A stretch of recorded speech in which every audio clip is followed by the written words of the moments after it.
नमस्ते। आज मेरे साथ एक बहुत ही रिस्पेक्टेड और सम्मानजनक सम्मानीय व्यक्ति संजीवा सिंह साहब हैं। संजीवा सिंह साहब अर्जुन अवार्डी भी हैं और द्रोणाचार्य अवार्ड भी हैं। मतलब खिलाड़ी भी रहे और फिर अब कोच भी रहे। लेकिन आज भारत की तीरंदाजी जो आर्चरी है उसका एक बड़ा आयाम, उसको एक बड़ा नाम दिया है, एक दुनिया में स्थापित किया है। मैं संजीवा सिंह साहब थोड़ा आपसे इसलिए इस विषय में पूछना चाहूंगा कि जनरली दर्शकों को तीरंदाजी या आर्चरी में भारत ने क्या क्या कारनामे किए, हम बहुत आगे का क्या क्या प्रोग्रेस किए उसके बारे में बहुत पता नहीं है।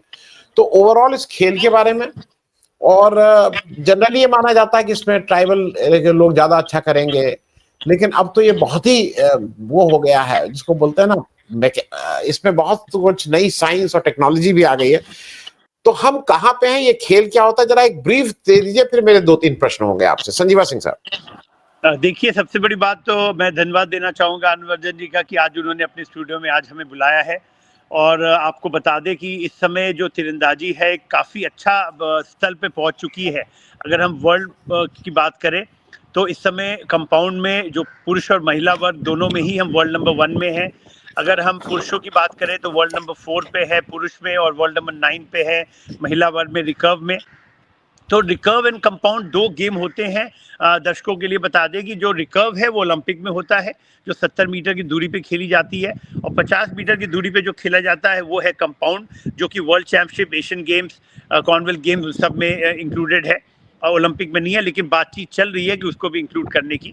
तो इन दोनों ही में पिछले अगर आप 4 साल की उपलब्धि देखिए भारत की, तो भारत ने कुल मिला के 148 पदक जीते हैं, 110 स्वर्ण पदक जीते हैं। और पिछले ओलंपिक में अगर बताएं तो वहाँ पे 4th पोजीशन पे था, एबल बॉडीड में हम लोग थे, और गोल्ड और ब्रॉन्ज जीता था हमारा पैरा ओलंपिक टीम ने। तो पैरा में भी बच्चे बहुत अच्छा कर रहे हैं, एबल बॉडीड में बहुत अच्छा कर रहे हैं, हमारे कंपाउंड में बहुत अच्छा कर रहे हैं।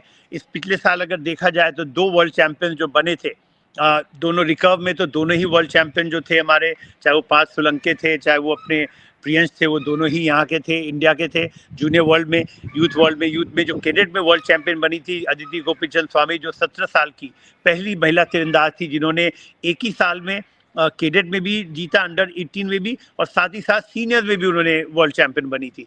तो ये बहुत बड़ी उपलब्धि थी। साथ ही साथ शीतल देवी, जो हमारी पहली महिला आर्चर है जिनके बाहर नहीं है लेकिन वो पैर से चलाती है, जो हमारे कटरा के आर्चरी सेंटर में ट्रेनिंग करती है, वो भी वर्ल्ड नंबर 1 बनी, ब्रॉन्ज मेडल जीता उन्होंने पेरिस ओलंपिक में अपने साथी राकेश के साथ। लेकिन बहुत ही शानदार प्रदर्शन रहा उनका एशियन गेम्स में, एशियन चैंपियनशिप्स में। तो कुल मिला के देखा जाए तो भारत की इस समय हम दस्तक दे रहे हैं। ओलंपिक में 4थे पोजीशन पे पहुंच गए। क्वालिफाइंग राउंड देखेंगे तो तीनों ही क्वालिफाइंग राउंड में पुरुष और महिला वर्ग में हम 4थे या तीसरे स्थान पे थे। तो ये दर्शाता है कि हम ओलंपिक में जाके भी क्वालिफिकेशन में तीसरे चौथे पे रहना, फाइनल में चौथे पे पहुंचना, गोल्ड और ब्रॉन्ज जीतना पैरा ओलंपिक में, ये बताता है कि पिछले 40 सालों में भारतीय तीरंदाजी बहुत लंबा सफर तय किया। अब आते हैं, बात करते हैं कि वर्ल्ड क्लास इंफ्रास्ट्रक्चर की। तो पहले हमारे पास वर्ल्ड क्लास इंफ्रास्ट्रक्चर नहीं होते थे, लेकिन इस बार भारत सरकार ने, खेल प्राधिकरण ने, भारतीय तीरंदाजी संघ ने मिलकर जो स्पोर्ट्स अथॉरिटी ऑफ इंडिया का जो साई सोनीपत का सेंटर है, जहाँ पे हम पिछले 4 साल से हाई परफॉर्मेंस डायरेक्टर के रूप में काम कर रहे थे, वहाँ पे एक इंटरनेशनल लेवल का, वर्ल्ड लेवल का अब आर्चरी सेंटर बन गया है, जहाँ पे वो हाई परफॉर्मेंस सेंटर बन गया। इंडोर आउटडोर का फील्ड ऑफ प्ले ओलंपिक की तरह बना है, क्वालिफिकेशन राउंड ओलंपिक की तरह बना है। अब हम स्पोर्ट्स साइंस का एक इंटीग्रेटेड सेंटर बनाने जा रहे हैं वहाँ पे, जो कि पहला होगा पूरे इंडिया में। तो ये सब देखते हुए वर्ल्ड क्लास इंफ्रास्ट्रक्चर आ गया। अब आते हैं कॉम्पिटिशन्स के ऊपर में। अब भारतीय तीरंदाजी संघ ने, अब अगर कॉम्पिटिशन देखा जाए तो यूथ में, आपके अंडर कैडेट में और सीनियर्स में नेशनल रैंकिंग टूर्नामेंट स्टार्ट कर दी। जहां 1 होते थे वहां 8 टूर्नामेंट होने लगे, जोनल चैंपियनशिप्स हो रहे हैं। संजीवा सिंह साहब, मैं, चूंकि आपने कहा, मेरे लिए भी कई नई जानकारियां थी कि भारत इतना अच्छा कर रहा है, तो मैंने आजकल एक चीज आ गई सबके हाथ में, उसका नाम है ग्रॉक। मैंने भी ग्रॉक में डाला इंडियन आर्चरी, और वो जो बातें बता रहा है, वो तो जो आप कह रहे हैं वो सारा कुछ बता रहा है, हिस्ट्री बता रहा है, 24 में कितना अच्छा किया, नाम सारे दे रहा है। मुझे कभी कभी ये लगता है कि हम लोग इन जो हमारे ये हीरो हैं जो गोल्ड जीत के ला रहे हैं, ये बहुत आम जनमानस तक इनका नाम नहीं पहुंचा है। मैं इसका भी जरा जानकारी समझना चाहूंगा कि क्या दिक्कत है, why this heroes are not talk of the town नहीं है। देखिए, सबसे बड़ी बात अगर आप बोले तो ये थोड़ा-सा मतलब वैसे तो लोगों को ठीक नहीं लगेगा, लेकिन कहना की बात है कि क्रिकेट जहाँ तक है आज देखिए पूरा छाया रहता है। अगर हम बात करते हैं किसी भी आपके पत्रकार की या किसी भी उठाएँ अगर कोई भी न्यूज़ आर्टिकल उठाएँगे तो पूरा का पूरा पेज 90% क्रिकेट छाया रहता है। तो ये थोड़ी-सी एक है अगर हमें हमारे जो न्यूज़पेपर्स हैं, हमारे जो ब्रॉडकास्टिंग वीडियोज़ हैं, टीवीज़ हैं, अगर वो बाकी खेलों को भी उतने ही लेवल पे उजागर करना शुरू करें, तो हम ये बताना चाहेंगे कि हमारे बाकी खेल में भी भारत का प्रदर्शन बहुत ही सराहनीय रहा है। जैसे अगर हम तीरंदाजी की बात करते हैं, आज हम वर्ल्ड अगर कंपाउंड में दोनों महिला पुरुष में पहले स्थान पे हैं, रिकर्व में फोर्थ स्थान पे है और 9th स्थान पे हैं। रिकर्व में पैरा ओलंपिक देखा जाए हम लोग गोल्ड जीते, पेरिस ओलंपिक में फिर ब्रॉन्ज मेडल जीते। तो हमारा प्रदर्शन हमेशा अच्छा रहा है। अगर हम बात करते हैं पिछले 4 साल की 148 पदक जीते जिसमें 110 गोल्ड थे। इस समय जूनियर दोनों वर्ल्ड चैंपियन जो हैं वो हमारे हैं, चाहे वो अदिति गोपीचंद स्वामी हो, प्रियंश है, पार्थ सोलंके हो। अगर हम बात करते हैं कैडेट और सीनियर वर्ल्ड चैंपियन में अदिति गोपीचंद पहली 17 साल की महिला तीरंदाज बनी और पहली इंडिया की खिलाड़ी बनी जिसने 17 साल में पहला उसका रिकॉर्ड बन गया कि 17 साल में उसने कैडेट वर्ल्ड भी जीता और सीनियर वर्ल्ड जीता। ये बहुत ही किसी ने नहीं किया है, तो एकमात्र खिलाड़ी है। जहां तक हम बात करते हैं आपकी शीतल देवी की, वो पहली महिला खिलाड़ी है जिसके बाहर नहीं है, वर्ल्ड की पहली महिला खिलाड़ी जिसने जाके ब्रॉन्ज मेडल ओलंपिक में जीता, वर्ल्ड नंबर 1 का उन्होंने रैंकिंग हासिल किया, एशियन गेम्स में जाके गोल्ड जीता। तो ये शो करता है कि ये बच्चे जो हैं हमारे, ये बच्चे ऐसा नहीं है कि इन लोग ने, अगर हम ज्योति सुरेखा की बात करें, पहली महिला खिलाड़ी है जो लगातार पिछले 5 साल से वर्ल्ड कप में गोल्ड मेडल जीत रही है, सिल्वर मेडल जीत रही है, लेकिन इनके नाम शायद दर्शकों के जुबां पे नहीं है। वो इसलिए नहीं है क्योंकि हम अभी तक भी क्रिकेट ही देखते हैं और बाकी गेम छूट जाता है। और अगर वो आज, लेकिन एक चीज है कि क्योंकि हमारे पास हाथ में एक टैबलेट है, एक आर्टिफिशियल इंटेलिजेंस के थ्रू हम डेटा निकाल सकते हैं। आज हमें अगर हम चाहते हैं जाके इंटरनेट पे से डेटा लेते हैं तो वहां पे डेटा मिल जाता है। तो अगर डेटा लेंगे जाएंगे तो जरूर मिलेगा कि बाकी खेलों में भी प्रदर्शन सराहनीय रहा है, भले वो लोगों के जुबां पे नहीं है। जी, मैं एक चीज और समझना, मैं एक दो प्रश्न एक साथ पूछ ले रहा हूं। एक तो देखिए, भारत में एक गरीबी है हमारे यहाँ, तो क्या इस स्पोर्ट्स में करने के बाद अगर थोड़ा अच्छा कोई कर लेता तो नौकरी मिल जाती है? मेरा एक बहुत स्ट्रेट सा प्रश्न है, क्योंकि हर आदमी को अल्टीमेटली लगता है भाई नौकरी तो मिल जाए। दूसरा, ये कितना महंगा स्पोर्ट्स है? जैसे जब हम लोग बड़े हो रहे थे तो टेनिस बहुत ग्लैमर था, लेकिन बहुत महंगा स्पोर्ट्स था। और शूटिंग, जो राइफल शूटिंग या पिस्टल शूट, वो बहुत महंगे स्पोर्ट्स है। ये कितना महंगा स्पोर्ट्स है, इस पे भी और नौकरी मिल जाती है कि नहीं, इस पे भी? देखिए, 2 चीज बता दें कि ये बहुत अच्छी चीज आपने बात किया कि अगर पिछले 10 सालों में देखें, हमारे माननीय प्रधानमंत्री खुद ही पिछले 2 ओलंपिक से, एशियन गेम से लगातार खिलाड़ियों से मिल रहे हैं। उन्होंने पीएसयूज़ को बहुत ज़्यादा कोशिश किया कि पीएसयूज़ आगे बढ़े, और आपको बता दें कि पीएसयूज़ अब आगे बढ़ रहे हैं। सीएसआर के अंतर्गत वो पैसा खर्च के 115 करोड़ रुपए एनटीपीसी ने दिया है अपने भारतीय तीरंदाजी संघ को, 20 करोड़ हर साल में डेवलपमेंट के लिए। तो ये डेवलपमेंट बढ़े, लोगों के बीच में जो नेशनल गेम्स हो रहे हैं, खेलो इंडिया यूथ गेम्स हो रहे हैं, खेलो इंडिया के यूथ गेम्स का और खेलो इंडिया का बजट अगर देखें, निरंतर भारत सरकार बढ़ाती जा रही है कि दूर दूर इलाकों में भी हमारे पास इंफ्रास्ट्रक्चर डेवलप हो पाए। अगर हम बात करते हैं जॉब की, अब हर एक, चाहे कोई भी पैरामिलिट्री फोर्सेज ले लीजिए, बैंकिंग ले लीजिए, किसी भी ले लीजिए, वहाँ पे 2% का रिजर्वेशन हो गया है जो हमारे बच्चों को मिल रहा है। तो हर गेम में कोई भी नेशनल में अगर गोल्ड जीतता है, वो या तो पैरामिलिट्री फोर्सेज में, बैंकिंग में, या कहीं पे भी या इनकम टैक्स में, जितने भी, उन सब में जॉब मिल रही है। तो ऐसा कोई भी अच्छा टॉप खिलाड़ी बचा नहीं है जिसके पास जॉब नहीं है। तो पहले ये बता दें कि अब पढ़ाई के साथ साथ खेल में भी एक आपको जॉब है।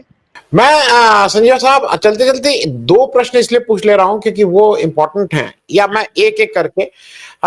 एक समय टाटा ग्रुप ने जितना सपोर्ट किया इसको, वो सपोर्ट एक टाइमली था कि ठीक है, अब तो एक जगह आप आ गए हैं और वहां से आप ऊपर छलांग लगा रहे हैं।